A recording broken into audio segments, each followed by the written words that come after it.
Hey guys, welcome back to the channel Doc Rider. और आज एक लॉन्ग टर्म रिव्यू कर रहा हूं मैं। बेसिकली ये है Hyundai Verna और ये है petrol automatic. This is 2019 model.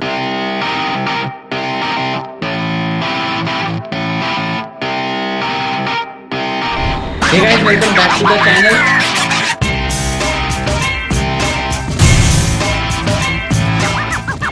So yes, मिलते हैं ओनर से। So he is the owner doctor Sumit. Sir कैसे हैं आप? बिल्कुल बढ़िया, आप बताएं। सो थोड़ा सा मैं आपसे जो है गाड़ी के बारे में जानकारी जानना चाहूँगा। प्लस अभी जैसे हम लोग खुद अभी जो है लॉन्ग ट्रिप पे आए हुए थे। अभी जो इसका व्लॉग है वो भी आएगा। सो हम मलेरकोटला आए हुए थे पंजाब, जो कि गाजियाबाद से है ऑलमोस्ट 300 समथिंग किलोमीटर, मतलब अच्छा खासा 5-6 घंटे का जो है ड्राइव है। और रास्ता कुछ इस तरीके का है, स्टेट हाईवे चल रहा है। और अभी NH1 से तो हम लोग उतरे हुए हैं। यहाँ बहुत खूबसूरत रास्ता है ये वाला। बेसिकली खन्ना के बाद जब आप मलेरकोटला के लिए टर्न लेते हैं तो वहाँ से काफ़ी अच्छा रास्ता पड़ता है। सो अभी हम उसी रास्ते पे चल रहे हैं और इसी में हम लोग जो है पूछते हैं क्या क्या है गाड़ी में, और वो सारी चीज़ें पूछते हैं। तो सर मेरा फर्स्ट क्वेश्चन ये रहेगा कि आपने Hyundai Verna जब 2019 में परचेज करी तो क्या क्राइटेरिया देखा आपने इस गाड़ी को लेने का? Sure, before I start, एक important message. Don't drink and drive. So कुछ कोल्ड ड्रिंक ले लिया कीजिए। ड्रिंक को हाँ मन एग्जैक्टली करे एक कोल्ड ड्रिंक ले लिया करें, but don't mix alcohol with driving. That's it. Yes, उसके दैट्स बाद a thumbs up, big thumbs up. हाँ तो सर आपने क्यों चूज करी इस गाड़ी को उस टाइम पे जब आपने परचेज करी? देखिए, इस सेगमेंट की पहली कार जो मेरे पास थी, इससे पहले जो थी वो थी होंडा सिटी पेट्रोल। और मैं मुस्लिम से पेट्रोल कार से हूँ, बाकी गाड़ियाँ भी सारी पेट्रोल की हैं। तो मुझे एक मिडिल सेगमेंट की गाड़ी चाहिए थी अपनी डेली रनिंग के लिए। तो होंडा सिटी जो इससे पहले थी उससे एक्सपीरियंस ओवरऑल अच्छा था, but it had many issues. Like suspension का बहुत बड़ा इशू था उसके अंदर। तो और एक थोड़ा चेंज भी चाहिए था मुझे।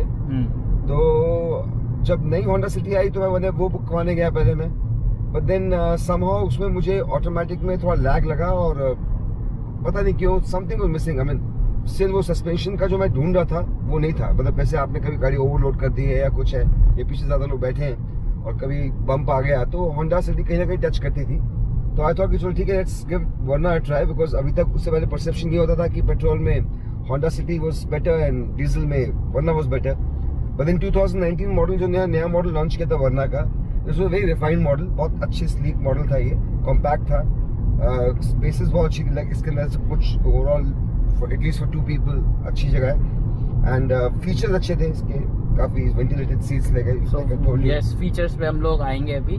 सो आप एक थोड़ा सा, हाँ सॉरी मैं बीच में इंटरप्ट कर गया। एक तो ये इसमें फीचर्स एक्स्ट्रा थे, मुझे इसलिए चाहिए थी वरना थोड़ा सा एक चेंज भी चाहिए था मुझे। क्योंकि मेरे पास होंडा बहुत पहले से थी, टोयोटा होंडा ये सब हो चुकी थी। तो आई थॉट कि चलो वो होंडा सिटी अभी भी है, वो अभी भी इससे, हाँ वो पर जिसके बदले में नहीं थी वो ऑफ कोर्स, हाँ वो पुराना मॉडल था। सो 2009 मॉडल होंडा सिटी वो अभी भी है। सो यस, तो सर मेरा सेकंड क्वेश्चन रहेगा कि अभी जैसे हम लोग भी ट्रिप पे आए हुए हैं। सो आप जैसे इसका रनिंग ज्यादा कहाँ का रहता है, हाईवे पे रहता है या लोकल में? पिछली वर्ना से ये बेटर क्यों है और रनिंग सी क्यों बेटर है इसकी? पिछली वर्ना मैं आपको इसलिए purchase to be confident, actually मैं उसको भी आपके क्वेश्चन पे वापस आता हूँ मैं आपके इसका। हाँ जी हाँ जी। प्रॉब्लम ये थी कि जो पुरानी वर्ना थी इससे पहले की 2019 से पहले की वर्ना थी, हाई स्पीड पे गाड़ी थोड़ी सी डिसबैलेंस होती थी। वाइब्रेशंस गाड़ी में होती थी काफी, स्पेशली 100-110 के ऊपर जाके काफी होती थी। एंड उन्होंने इस गाड़ी को थोड़ा भारी कर दिया, तो ये 140 तक तो ये गाड़ी एकदम स्टेबल है। 140 तक तो उसमें कुछ भी नहीं है। होंडा सिटी में मैंने ये चीज नोटिस की थी कि 140 तक फिर गाड़ी थोड़ा सा आपको टाइट होना पड़ता है, नहीं हो पाता। ये 140 स्मूथली जाती है, ये बिल्कुल स्मूथली जाती है 140, not an issue at all. And overall इसकी ड्राइव सड़क पकड़ के चलती है काफी। बाकी सो ठीक है, अभी मेरा नेक्स्ट क्वेश्चन रहेगा कि फीचर्स क्या क्या आपको इसमें मिलते हैं, वो मैं थोड़ा सा डैशबोर्ड की तरफ भी दिखाता हूँ। प्लस फीचर्स क्या क्या एक्स्ट्रा हैं वो थोड़ा सा आप बताएं, जैसे और कंपेटिटर कार्स में जो आपने देखी थी होंडा सिटी या उससे। क्या फीचर्स तो मोर और लेस सेम ही है, except for the ventilated seats I would say. Okay, बाकी सब कुछ सेम ही है। बात। एंड मुझे इनका कंपेयर टू टोयोटा, इनका मुझे ये ऑटोमेटिक का गेयर शिफ्ट बहुत अच्छा लगा मुझे इसका। इट्स नॉट लाइक बस यहाँ मेज की तरह नहीं, इधर उधर टेढ़ा मेढ़ा घुमाया, सीधे बहुत स्मूथ है, बहुत हैंडी है। एंड बाकी तो मोरलेस आज के फीचर्स सबके सेम ही होते हैं, अपार्ट फ्रॉम दिस की इसमें वेंटिलेटेड सीट्स है जो बाकी में नहीं थी, एंड इसमें स्मार्ट बूट ओपनिंग था इसके अंदर। In case if your hands are full और आप गाड़ी के पास आते हैं तो बूट अपने आप खुल जाता है। आप वो फीचर इसमें अपनी मर्जी से ऑन ऑफ कर सकते हैं। बाकी तो सारे मोरलेस फीचर सेम ही हैं, और कोई था नहीं, दो रीजन की मैं क्यों लूं। ओके, सो अभी मुझे आप ये बताइए कि गाड़ी की फ्यूल इकोनॉमी क्या रहती है यूजुअली सिटी और हाईवे पे? Fuel economy to be very frank, petrol में इसकी सिटी में 10 से ऊपर जाती नहीं है। Okay, no I would say 10 के आसपास रहती है, 9-10 के बीच में रहती है। ठीक है। हाईवे पे अगर मैं सोलो जा रहा हूँ या मेरे साथ कोई एक और बैठा है, यहाँ पे 2 लोग बैठे हैं हम लोग, हाँ जी, एंड गाड़ी में कुछ ज्यादा ऐसा सामान नहीं है, तो गाड़ी ये 18.5 आराम से देती है। और अगर हम लोग जैसे 4 लोग बैठे हैं गाड़ी के अंदर और सामान रखा है तो गाड़ी 16-16.5 तक आराम से देती है। ओके, जैसे कि मैं बता दूं गाड़ी अभी जो है ऑलमोस्ट 35,000 चल चुकी है। और सर अब सर्विसिंग का थोड़ा सा बताएं कि इसकी कितनी सर्विसिंग हो चुकी है अभी? सर्विसेज तो सब रेगुलर है इसकी, जितनी होनी चाहिए इस वक्त तक। आई थिंक 4 सर्विसेज शायद होती है रेगुलर इस वक्त तक हो जानी तो चाहिए। इसकी 5,000 पे है कि 10,000 पे है? 10,000 पे है। ओके, 10,000 पे है। Yes. तो सर्विसिंग में अगर बात करूं मैं, तो सर्विसिंग कॉस्ट का क्या फैक्टर रहता है आपकी? Hyundai की service is expensive compare to other cars. Okay, ये मैंने देखा है कि compare to Toyota, compare to Honda और मारुति और even the American brands like Chevrolet and Ford, Hyundai की service is expensive, it is not cheap. इसकी बेसिक सर्विस कॉस्ट मैंने देखा है कि अराउंड, अगर जब से भी कुछ भी चेंज नहीं होना, कुछ भी नहीं होना, तो फिर भी 7-8 हज़ार रुपए तो मिनिमम आई जाती है इसकी service cost. Minimum cost? Yes, minimum. और एक प्रॉब्लम Hyundai के साथ ये है कि बहुत ही कम ऐसे सर्विस सेंटर्स हैं Hyundai के जहाँ अच्छी सर्विस आपको मिल जाती है। अदरवाइज Hyundai का मेरा पर्सनल एक्सपीरियंस ये रहा है कि service has been an issue actually. बाकी तो मैं बताऊंगा, आप जैसे आप बोलेंगे, I talk about the negatives also, I talk about the positives also. Okay, पूछेंगे बताइए अभी इसका जैसे एसी वगैरह का जो भी है, मतलब ऑटोमेटिक क्लाइमेट कंट्रोल है और वेंटिलेटेड सीट्स जो हैं दोनों आगे की फ्रंट सीट्स पे आपको मिल जाती हैं। सो एसी का कोई इशू नहीं लगा, बट मैंने सुना है हाँ वो फिल्टर का इनका है। मैंने ये इलांट्रा से इश्यूज शुरू हुए थे कि इलांट्रा में भी बहुत जल्दी चोक हो जाता था एयर फिल्टर। तो आप आई मीन जैसे सपोज करिए आपकी सर्विस अभी ड्यू है भी नहीं, लेट्स से 10,000 आप करवाते तो 7,000 8,000 तक आते आते आप देखोगे कि ब्लोअर में से हवा बहुत कम आ रही है। सो यू आस्क देम कि यार ऐसे किसी और गाड़ी को देखा नहीं इतनी जल्दी। अब आमतौर पर कई लोग जो है 30-30 हज़ार तक भी सर्विस नहीं करवाते, जो लोग गाड़ी की केयर नहीं करते, फिर भी उनके ब्लोअर पूरे फुल ब्लो पे दे रहे होते हैं। Hyundai में एक चीज थी तो उन्होंने कहा कि इसके जो कुछ मैकेनिज्म है इसका ऐसा कुछ कि इसमें जल्दी चोक हो जाता है। इवन दो हम लोग इसका एग्जॉस्ट ज्यादा खोलते नहीं है, जो बाहर खोलने का इसका वेंट है, वेंट मेरा बंद ही रहता है मोस्टली, और ना ही हम उसमें स्मोक करते हैं इसके अंदर, ऐसा कुछ भी नहीं है। तो उसके बावजूद भी ये चोक हो जाता है जल्दी, and it needs frequent cleaning और चेंज। ये एक Hyundai का एक बहुत बड़ा दिक्कत है जो एक्चुअली इसके कॉन्स में आता है। ओके, तो जैसे कि हम बात कर रहे थे, सो बेसिकली एसी फिल्टर जो है वो जल्दी चोक हो जाता है। और मैंने भी अभी अपनी होंडा सिटी की सर्विस कराई थी, तो वो ऑलमोस्ट 30,000 किलोमीटर पे चेंज हुआ है, बिकॉज वो चोक हो चुका था। तो 30,000 किलोमीटर चला था। बट यस, मेरे पास एक और गाड़ी है, चेंज भी नहीं करना पड़ता, चोक हो जाता है, बस वो क्लीन करना पड़ता है। दे जस्ट क्लीन, या उस चेंज की तो कुछ दिन बाद आती है, बट एटलीस्ट चोक भी नहीं होना चाहिए इतनी जल्दी। इतनी जल्दी चोक होते नहीं यूजुअली। ये मैं एक चीज और बताना चाहूंगा। मेरे पास एक और कार है, grand i10, that is 2015 model, that too petrol. वो उसके साथ भी प्रॉब्लम है कि उसका जो ब्लोअर का इशू है वो एक्चुअल में है। सो सर के पास एक और इलांट्रा भी है, और इलांट्रा का भी जो है सेम प्रॉब्लम रहती थी, और इसके साथ भी वही है। So that's a different thing. अच्छा, तो भाई मैं अब थोड़ा सा पीछे वालों के पास जाना चाहूँगा, हमारे जो रेयर पैसेंजर हैं। सो परीक्षित भाई, बताएं आपकी रेयर सीट का कंफर्ट कैसा लगता है आपको? बहुत एवरेज है। बहुत एवरेज है, ओके। सो थाई सपोर्ट बहुत कम है। ओके, और इसका बैक भी थोड़ा सा अनकंफर्टेबल है as compared to front seat. मतलब जो रेक एंगल है वो आपको थोड़ा सा गड़बड़ लगता है? हाँ, कुछ ना कुछ तो इसमें इशू है। प्लस आई एम 5'10", स्टिल ये मेरा हेड यहाँ टच करता है। हाँ, वो छत पे जो है टच होता ही होता है। थोड़ी भी हाइट और ज़्यादा किसी की होगी तो शायद वो और अनकंफर्टेबल हो जाएगा। बिकॉज हमने इस पे 2-3 ट्रिप्स करी हुई है लंबी, तो मतलब हमें एक्सपीरियंस है मेरे को भी इसका। और अभी भी जैसे हम लोग, तो मैं पीछे ही बैठा हुआ था, अभी ट्रिप पे ही है तो हम लोग, मैं पीछे ही बैठा हुआ था, तो आज पता नहीं क्यों उतनी कंफर्टेबल, मतलब उतनी अनकंफर्टेबल नहीं लग रही थी मेरे को। स्टिल प्रिटी नॉर्मल था, but as compared to the other brands और जो इसके साथ की गाड़ियाँ कॉम्पिटिटर्स हैं, उसमें मुझे लगता है थोड़ा सा बेटर है रेयर सीट का कंफर्ट। तो एक ये पॉइंट जो है, एक डिसएडवांटेजेस जो हैं 2 आपको बता दिए कि एसी का और आपका जो है rare seat comfort. So sir, मेरा नेक्स्ट क्वेश्चन रहेगा कि गाड़ी का पिकअप कैसा है? Pickup is reasonably good, pickup undoubtedly reasonably is good. हाँ, बस बिकॉज ये देखिए 1500 सीसी का इंजन है तो थोड़ा सा लैग ऑटोमेटिक में है, बहुत हल्का लैग है, मतलब कंपेयर टू होंडा से उससे कम ही है ऑटोमेटिक में इसमें लैग, बट थोड़ा सा है जो ऑफ कोर्स आपको इससे बड़ी गाड़ी से लैंटर में बिल्कुल लैग फील नहीं होता।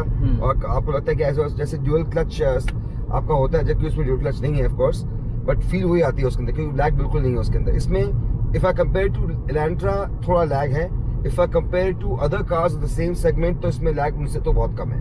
Pickup is good, genuinely good, and बहुत सड़क पकड़ के देखे से कि थोड़ी गाड़ी हैवी है पहले के मुकाबले, ये तो सड़क पकड़ के चलती है ये। तो ऐसा कुछ वो है नहीं है। Braking is also very good. Okay, so sir suspension का ओवरऑल अगर बात करें तो जैसे सस्पेंशन इसकी slightly on the sportier side, it's not luxury suspension. Okay, ये लग्जरी सस्पेंशन नहीं कि आपको कुछ फील नहीं होगा इसके अंदर, बिकॉज जैसे होंडा में लग्जरी सस्पेंशन है, उसमें दिक्कत क्या होती है कि जैसे ऐसे की गाड़ी नीचे लगती बहुत है, रोड क्लियरेंस दोनों की सेम है, I would say similar Honda की और इसकी, बट जब ये गड्ढों में जाती है तो ये उसमें इसमें इतना बम्प नहीं होता जितना होंडा में होता था बम्प, या किसी और गाड़ी में। इसमें इट्स मोर लाइक लेकिन अमेरिकन जैसे शेवरोले होती थी आपकी, जैसे शेवरोले का था, इस एक मेरे पास शेवरोले एवियो भी थी, तो उसका जैसे एक स्पोर्टी सस्पेंशन था, clearance pretty much the same जितनी बाकी गाड़ी में होती है, बट नीचे फिलकती नहीं थी। अभी हाल ही में भी कम से कम 1.5 फुट गड्ढे में गई गाड़ी, और मेरे जो रनिंग बोर्ड है उसमें कुछ भी नहीं हुआ, ना मेरे मडगार्ड टूटे, ना मेरे बम्पर टूटा, कुछ भी नहीं हुआ, कुछ भी नहीं, एक स्क्रैच भी नहीं आया, because suspension was very tough. तो suspension is tough, but yes, जो आपके ये जो रबर वाले आते हैं speed breakers, what you call them, जो स्ट्रिप्स होती है, उस पे तो खैर सभी गाड़ियों का धुंध लगता है, ब्लैक और रेड वाले जो येलो जो स्ट्रिप्स पे तो सभी का लगता है। Suspension is not very refined, but I feel for Indian roads it is a good suspension, because tough है, गाड़ी नीचे लगती नहीं कभी भी, चाहे कितनी गाड़ी में लोडेड हो जाए, लगती नहीं है। तो थोड़ा स्पोर्टियर सस्पेंशन इंडिया में अनफॉर्चुनेटली हमको चाहिए, जैसे हमारी रोड्स हैं। ऐसा लग्जरी सस्पेंशन नहीं है कि आपको लगे कि आप एकदम क्रूज कर रहे हैं, थोड़ा सा आपने फील भी किया होगा कि चल के आप स्पीड पे जा रहे हैं, जैसे जैसे रोड्स वेगी तो हल्का हल्का सा आपको, ये देखिए जैसे आप बम्प आपको हल्का सा आ रहा है, बट देन इट्स ओके, वो manageable, because it's a sporty suspension, it is not a luxury suspension. So pickup के भी अभी हम एक जो है 0 to 60 का टेस्ट मैं अभी करके दिखाता हूँ, आपको करके दिखाते हैं हम लोग। चलिए, मेरा नेक्स्ट क्वेश्चन जो रहेगा वो ये रहेगा कि ओवरऑल ब्रेकिंग कैसा है, इसका ब्रेकिंग परफॉर्मेंस कैसी है? Braking is fantastic, braking is fantastic, it's just fantastic. इसका ट्रैक्शन कंट्रोल, इसका एबीएस, इट्स फैंटास्टिक, उसमें कोई दिक्कत नहीं है, गाड़ी बहुत स्टेबल है।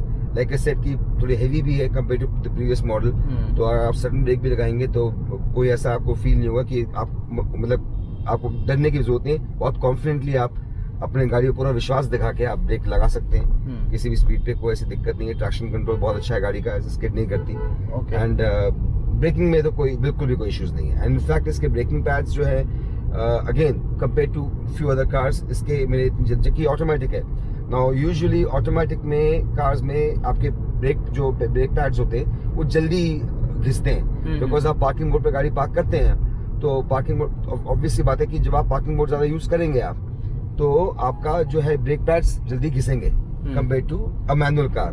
तो अगर मैं मैनुअल कार से भी कंपेयर करूँ तो ये ऐसा है नहीं, इसके अंदर इसके ब्रेक पैड्स जो है जल्दी घिसते नहीं है, क्योंकि आपके पार्किंग मोड में लेके सारे ब्रेक्स दबे रहते हैं, तो आप जब भी गाड़ी पार्क करते हो तो न्यूट्रल भी आप पार्किंग मोड पे करते हो, आप ट्रैफिक सिग्नल में आप पार्किंग मोड पे करते हो, so when you park the car on the parking mode the brakes get activated. उसके बावजूद भी इसके ब्रेक पैड्स बहुत चलते हैं, घिसते नहीं इतनी जल्दी। ओके सर, तो मेरा नेक्स्ट क्वेश्चन ये रहेगा कि हिल्स पे परफॉर्मेंस कैसी है सीवीटी ऑटोमेटिक गियर बॉक्स की? एक्सीलेंट। कैसी परफॉर्मेंस हिल्स पे एक्सीलेंट, इसकी मैन्यूवरिंग बहुत अच्छी है। ओके आपने जैसे एक दो बार नोटिस किया, हमने मैन्यूवर किया गाड़ी को, तो बहुत अच्छी मैन्यूवरिंग है गाड़ी की। हिल्स पे भी बहुत अच्छी मैन्यूवरिंग है, turn radius is good and इसमें जैसे इसमें वो है, आपका तो पता ही है आजकल मोस्टली है सभी ऑटोमेटिक गाड़ी में है कि एंटी रोल बैक जो होता है, हाँ, तो ना गाड़ी आगे जाएगी ना गाड़ी पीछे हिल डिसेंट और हिल असेंट वाला जो exactly. फंक्शन होता है, तो अच्छा है, वेरी है वो। एंड इट्स हिल्स पे तो इट्स फैंटास्टिक। इसकी मैन्यूवरिंग बहुत अच्छी है इसकी गाड़ी की। ओके ओवरऑल जो इसका एरोडायनामिक डिजाइन है, आप उसके एरोडायनामिक्स देखोगे अगर आप, तो कोई ऐसा अगर आप उस पर भी जा रहे हैं, अगर आप let's say going on plains also, high speed पे, हाईवेज पे, जहाँ दोनों तरफ पूरा खुला हुआ है, तो वहाँ पे भी ऐसा कुछ भी नहीं है। मतलब वहाँ पे कोई आपको उसमें ड्रिफ्ट नहीं फील होगा आपको बिल्कुल भी। गाड़ी बिल्कुल सड़क पकड़ चलती है। तो सर अब मेरा जो है फाइनल मेरे 2 क्वेश्चन आपसे रहेंगे। What are the positive of this car and what are the negatives? हम लोग पहले नेगेटिव से स्टार्ट करते हैं, फिर पॉजिटिव पे। नेगेटिव्स में सबसे पहले आई वुड से कि इनकी प्लास्टिक क्वालिटी जो है ओवरऑल, देखिए प्लास्टिक क्वालिटी डैश वगैरह में कोई दिक्कत नहीं है, इसकी क्वालिटी की बात नहीं कर रहा मैं। ओके मैं इसकी ड्यूरेबिलिटी की बात कर रहा हूँ। आप ये एक प्रॉब्लम एलेंट्रा में भी है और ये वर्ना में भी है, और ये अभी से नहीं कई सालों से है ये प्रॉब्लम। जब से इनफैक्ट ये नियो जो आपकी आई थी फ्लूइडिक मॉडल जब लॉन्च किया था, जब आया था, हाँ। यस, तो इन सब में ये प्रॉब्लम है कि इनके जो ये वेंट्स के ये जो है ये ये एडजस्टमेंट करने के लिए जो रहता है, ये टूट जाते हैं, और ये इकलौती गाड़ी के लिए टूटते देखे। इनफैक्ट मारुति 800 जैसे गाड़ी के भी टूटते हैं। 800 के पहले टूटा करते थे वो तो स्टिफ भी है बिल्कुल। हाँ, ये अगर मैं इसको जैसे ऑपरेट कर रहा हूँ तो बड़ा एंड ये टूट स्टिफ जाते है, हैं, मतलब जान लगानी पड़ रही है। अगर आपको उसको चेंज करवाना हो तो एलेंट्रा का ये 6000 रुपए का आता है, तो उसका शायद 5000 का आता होगा। इट्स वेरी एक्सपेंसिव पर ग्रिल में, और ये पूरा ग्रिल चेंज होती है फिर आपकी। ओके, ये टूटते हैं, ये सबके गाड़ियों को टूटते हैं, और ये खुद कंपनी भी इसको एक्नॉलेज करती है, पर unfortunately they aren't doing anything about it. अभी तक चेंज नहीं किया उन्होंने, इतने साल हो गए, अभी तक सभी मॉडल्स में हुंडई की मोस्टली कार्स में ये बड़ा पंगा है कि ये टूट जाते हैं। ये किसी और गाड़ी में नहीं टूटते देखे मैंने। Okay sir, apart from this any negative point? Apart from this rear leg space I would say is pretty less. Headroom थोड़ा कम है रियर सीट के लिए। फ्रंट सीट में ऐसा कुछ नहीं है, इसका टेलीस्कोपिक स्टीयरिंग है, मैं कैसे भी इसको मूव कर सकता हूँ। Steering is very comfortable, very sporty. The seats are very good, like I said, not just because कि they are ventilated but overall comfort. आप सर पॉजिटिव पॉइंट्स बता रहे हैं, तो पॉजिटिव पॉइंट्स पे चले गए हम लोग। सो यस, बताइए सर, कंटिन्यू प्लीज। तो पॉजिटिव्स में तो जैसे लाइक आई सेड कि इसका rear camera is very good, rear camera with adaptive guidelines है, हाँ, और काफी अच्छा है। एचडी कैमरा है, बारिश हो कुछ हो एकदम क्लियर, क्रिस्टल क्लियर दिखता है, कोई इसमें कोई आज तक कोई प्रॉब्लम आई नहीं। बट नेगेटिव्स में लाइक आई सेड जो मुझे लगा सबसे पहले तो ये बताया मैंने आपको, ये स्पेस की जो प्रॉब्लम है इसके अंदर कि पीछे वाले के लिए अगर आपके 4 एडल्ट्स हैं, सो उसमें पीछे वाले जो है रेयर सीट पे आपके passengers they might not be very comfortable with it. बाकी लाइक आई सेड ये प्लास्टिक का इशू था एक, एंड हुंडई में खैर सर्विस नीड्स टू बी थोड़ा सा बेटर, अभी बहुत पीछे हैं वो क्वालिटी देने में, कि बहुत कम सेंटर्स हैं हुंडई के जो बहुत अच्छी सर्विस देते हैं। बाकी अदरवाइज जो सैटेलाइट टाउन्स वगैरह में हैं उनमें दम नहीं है mostly. Okay, so these are few points जो कि एक ओनरशिप एक्सपीरियंस है ओवरऑल डॉक्टर सुमीत का, और ये काफ़ी टाइम से हुंडई चला रहे हैं। आप लोगों ने मेरे चैनल पे 2015 मॉडल एक एलेंट्रा देखी होगी, अगर नहीं देखी है तो आप चेक करिए, चेकआउट करिए, वीडियो को देखिएगा उसको, तो वो भी इन्हीं को बिलोंग करती है, इन्हीं की कार है। सो एक ओवरऑल जो है पूरी गाड़ी के बारे में जो है ओनरशिप एक्सपीरियंस के बारे में बता दिया है। सो दिस वॉज अच्छा सा जो एक प्रॉपर एक होता है ओनर का एक्सपीरियंस, वो बताया मैंने इस वीडियो में। सो टिल देन मिलते हैं एक और अच्छी सी वीडियो में। सो बाय बाय, और हाँ, चैनल को सब्सक्राइब करे बिना मत जाना अगर यहाँ तक वीडियो देख ली है, और वीडियो को लाइक करना है, शेयर करना है।